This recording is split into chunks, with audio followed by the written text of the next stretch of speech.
अगर हम स्क्रीन पे दिए गए नंबर का एक्सपेंशन करें तो हमें कितने टर्म्स इंटीजर मिलेंगे, क्या आप बता सकते हैं? यहाँ एक्सपेंशन यानी बाइनोमियल एक्सपेंशन, ये वाला एक्सपेंशन नहीं।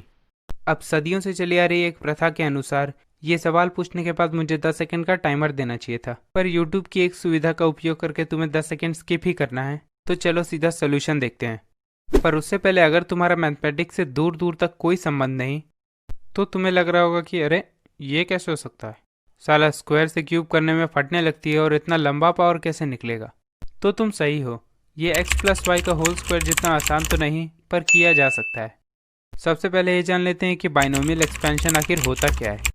किसी दो नंबर के सम का अगर हम पावर लेते हैं, जैसे 1, 2, 5, 100, 1000, जनरली n, तो उसका एक्सपेंशन करने के लिए हम इस फॉर्मूला का यूज़ करते हैं जहां r 0 से n तक है।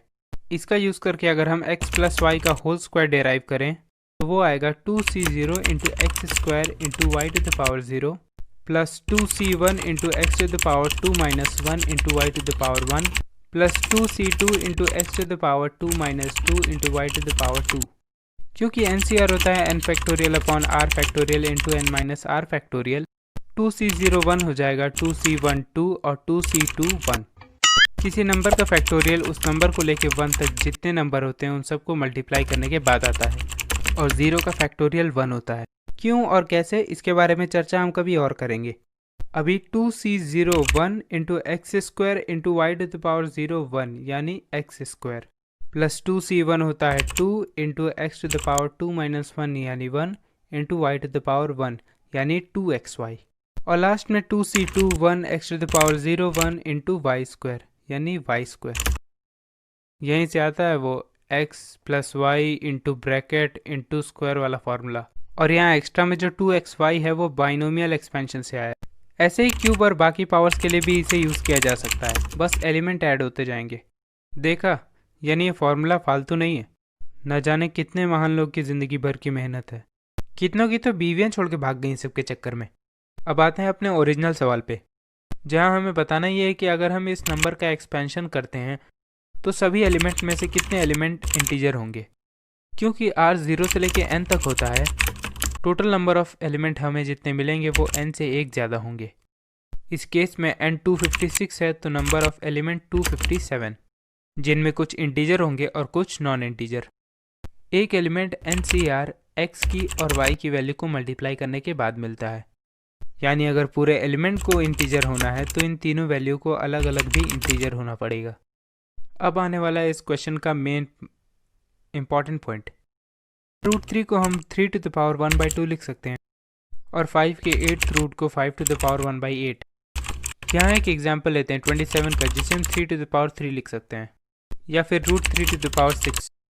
यहाँ नोटिस करें कि अगर √3 का कोई भी इवन पावर हुआ तो आंसर हमें इंटीजर मिलेगा, पर अगर ऑड होता है तो किसी इंटीजर और √3 जो कि एक इर्रेशनल नंबर है उसका प्रोडक्ट, जिससे वो प्रोडक्ट हमेशा इर्रेशनल हो जाएगा।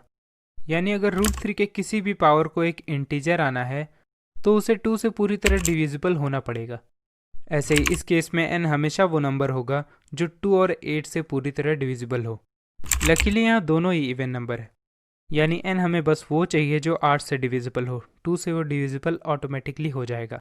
और इस क्वेश्चन में वो पहला इवन नंबर है 0, दूसरा है 8, तीसरा है 16 और ऐसे ही 256 तक। अब ये साफ दिख रहा है कि ये एक AP फॉर्म कर रहा है, यानी अरिथमेटिक प्रोग्रेशन, जिसका पहला टर्म है 0 और कॉमन डिफरेंस है 8। यूज़ करते हैं AP के nth टर्म का फॉर्मूला, जो कि है nवां टर्म इक्वल्स पहला term plus n-1 into common difference, और यहाँ से हम n की वैल्यू निकाल सकते हैं जो है 33। यानी इस एक्सपेंशन में 257 टर्म्स में से 33 टर्म ऐसे हैं जो कि इंटीजर्स हैं। अब इस टाइम पे तुम लोग में से 99.99% लोग यहाँ से हंसते खेलते चलते बनेंगे, पर डिटॉल के छोड़े 0.01% बैक्टीरिया ये बोलेंगे कि यहाँ आंसर 33.125 आया है। इसीलिए मैं बता दूँ कि यहाँ n नंबर ऑफ टर्म्स है, जो कि होता है 1, 2, 3, ना कि 2.5 और 5.5। पर ये दही वाले बैक्टीरिया हैं, यानी अच्छे वाले, और हमें भी अपनी अपनी फील्ड में इन्हीं की तरह होना चाहिए, क्योंकि अभी जो मैंने बताया ये इन्हें पहले ही मालूम था। अब वक्त हो गया मेरे जाने का, पर तुम जाने से पहले ये देखते रहो।